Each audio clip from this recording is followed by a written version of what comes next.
The 2026 Nissan Leaf is completely reimagined both inside and out. It used to be a car, now it's a compact SUV. Now you might be saying, well, it looks like a Nissan Kicks, but it isn't. It's a completely different vehicle with a completely different purpose.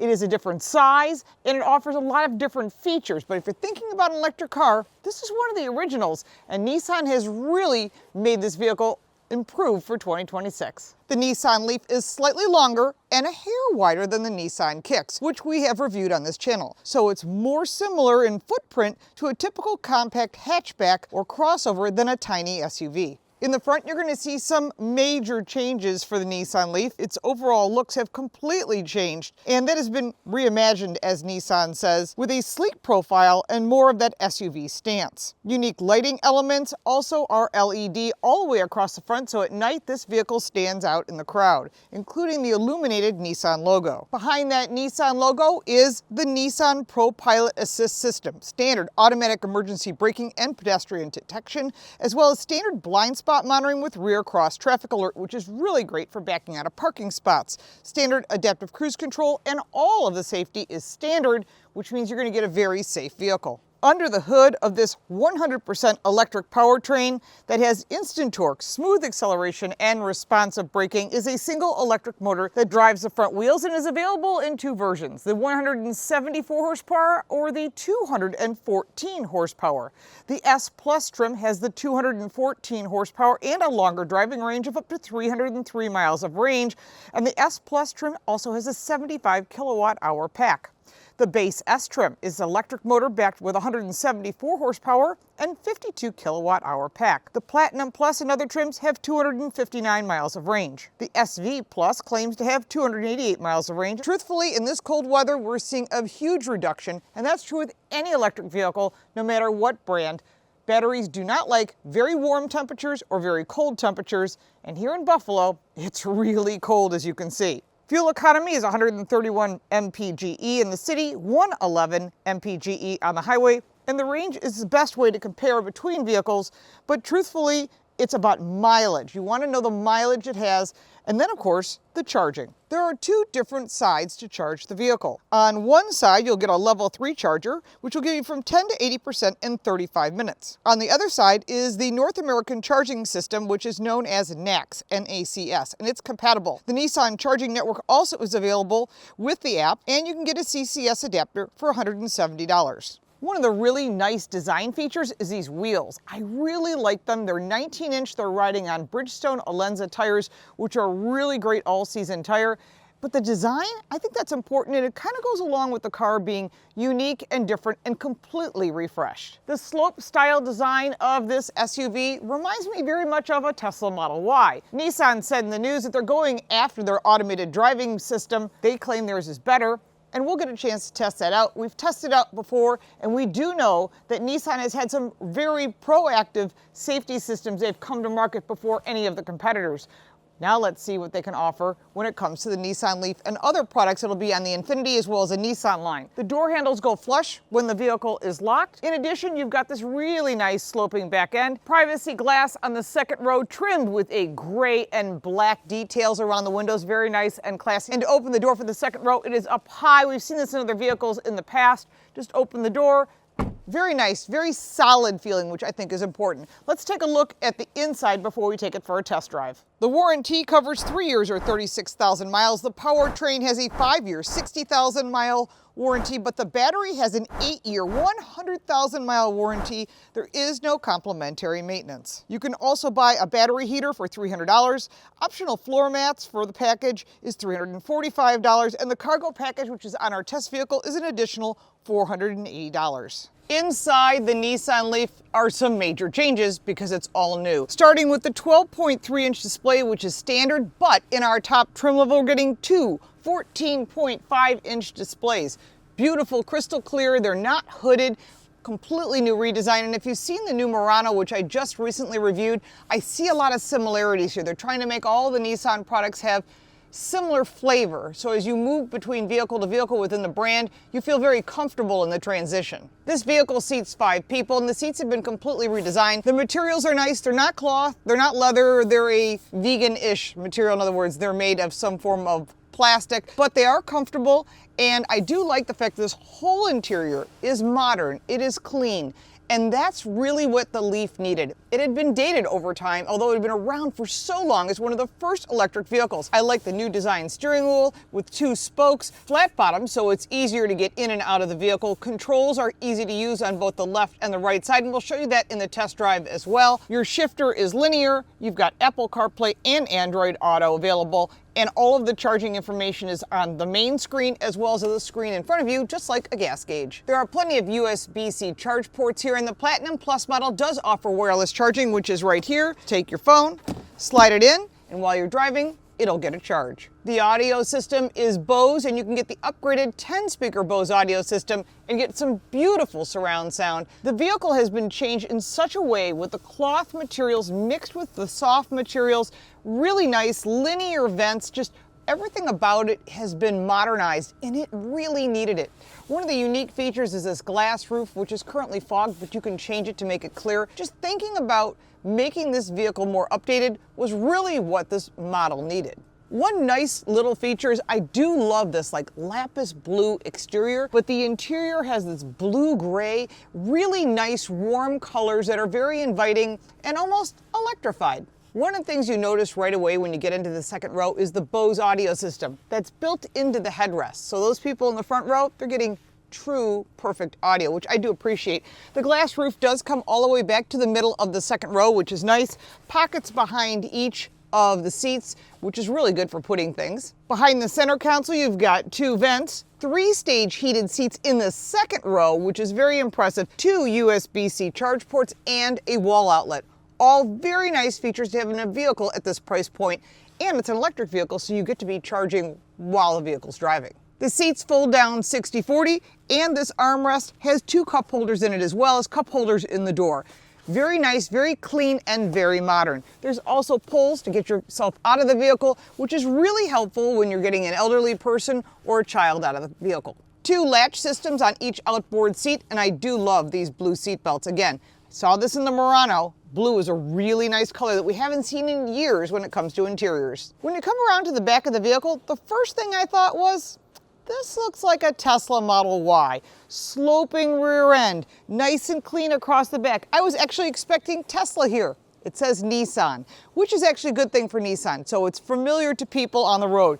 Your Leaf logo is here, and when you get inside, you have 20 cubic feet of storage with the seats up. Fold down those 2 rear seats and you're around 50 cubic feet of storage, which is quite a bit. Underneath this cover, you have additional storage as well as the ability to move this cover to stop luggage or groceries from falling over. There's also a first aid kit, nice little features that make people think, well, I could use that. It's another snowy Buffalo winter and I get to go out and test this Nissan Leaf. It says it's 31 degrees, but I know it's not because it says 20 degrees on my outdoor thermometer. That's probably more accurate, and it's supposed to be colder tomorrow. Lucky me. But one of the nice things, I get into this Nissan Leaf and I put on the heated seats, very easy to use, and they warmed up very quickly. Much appreciated. Heated steering wheel also warmed up quickly. Very responsive center screen, which is so appreciated when we've driven other electric vehicles, and sometimes the processor speeds of what you control on the center screen is slow. Not in this car. It's much faster, and that's a big improvement overall. The heated seats, like I said, plus, but 4-way lumbar, write that down. I'm very happy in the driver's seat. Plenty of adjustments for height. Manual adjust tilt and telescopic steering wheel, all important. Look at that Tesla, looks just like this car. I do like the flat bottom steering wheel. We're all built differently, and it's nice to be able to slide in and out of the vehicle without the steering wheel hitting your legs. A nice little plus. Quiet turn signal as well. Very nice little feature. Just the little details that make people buy one brand over another, and sometimes it's something that simple. Now, I do love these 2 14-inch screens. Great information. It's bright, it's adjustable. The information you need is right here, and I think that is a plus. So there goes one of our plows. In Buffalo, we know how to plow the roads. That's the one thing we got down to a fine science. But as far as connectivity, you've got your battery heater as well, which is really important in this super cold temperature. So if you live in the upper half of the United States, not just Buffalo, Minnesota, Washington, Oregon, anywhere in literally the upper half of the country, that is a major plus to have a battery heater. And of course, having the different charging ports, one on each side, you can really get this vehicle juiced up on a regular basis without much effort at all. And it charges quickly, which is important. All your apps are here, and there's a Nissan connected app you can get as well. Going further over, there's a camera that you can put in, additional features and options. Again, you can load up these vehicles and they can get very expensive. So if you just need something to get you from point A to point B at a reasonable price, look at the entry level. If range is where you're really looking for, the longer range is going to be in the top trim level. It's going to be a little bit more expensive. Another really nice feature is the second row heated seats. And I just like the visibility in this car so much better than its predecessor. Just nice big piece of glass, low sills, not too low, but just about the right height. Looking out the back, it is a little limiting because of the coupe design. It'd be nice if this rear view mirror had a little flip so you could actually have the rear view camera. So if people are in the second row, and you know how kids are, they're always got stuff on the back seat or on the back shelf, you'll be able to see clearly out the back. Not a make it or break it deal, but just little things I'd like to see. Besides what's in front of you, your climate control is down below. I like that it goes dark when the vehicle is off. Just little features that they've carried from the Aria, which is their slightly larger electric vehicle. You've got your volume control, your camera controls here, and your linear shifting is right here on the center console. Just gets it out of the way because you only need to press it when you're going forward or backward or you're going into park. In most cases, you also have different drive modes. There are different drive modes, which you'll see on the center screen in front of me. You've got Sport, Personal, Standard, and Eco. So when it's cold outside, you probably want to use the Eco to get as much range as you can.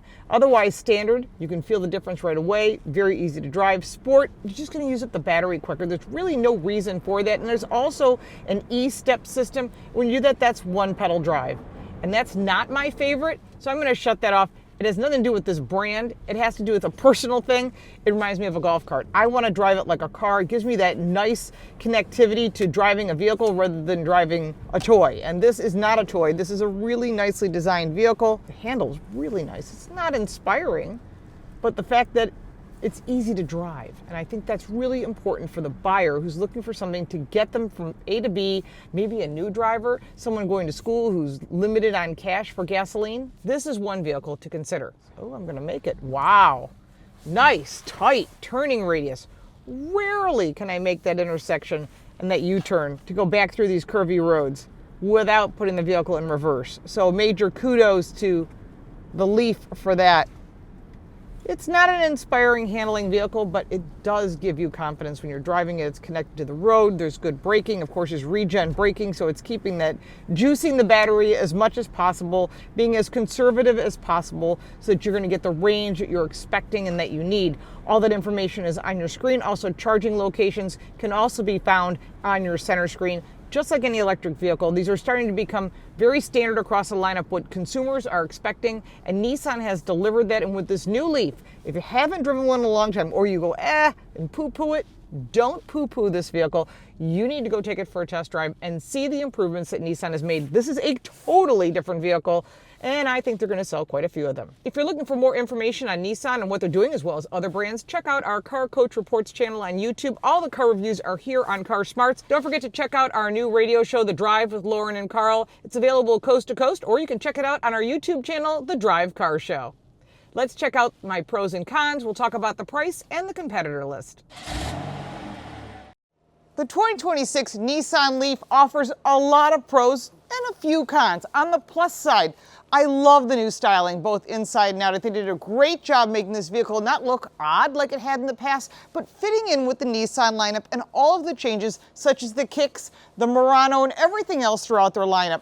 And that was important to make some changes for the Nissan brand. Improved driving range and a quiet and comfortable ride with a very tight turning radius. I'm also a big fan of the NACS charging system, which means you can use Tesla chargers or any charger that you want to get this vehicle some more juice. On the negative side, I wish this vehicle was available all-wheel drive, and it's not that exciting to drive, but it's not meant to be. It's meant to be a vehicle that gets you from place to place on electric charge. There are some competitors in this category, and I highly suggest you drive all of them before you make your final decision, starting with the Volvo EX30, the Hyundai Kona EV, the Kia Niro EV, the Mini Countryman Electric, and the Chevrolet Bolt, which is returning for next year. So that's going to bring some more vehicles for you to choose from.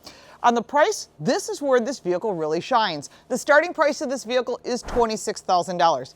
That is actually a good starting point for an electric vehicle. Yes, you no longer have the EV tax credit or the charging infrastructure credit, but you do have charging that you can drive this vehicle around and not have to pay for gasoline. So there are some very good value-based decisions when it comes to the Nissan Leaf, plus the fact that I do like how well it looks.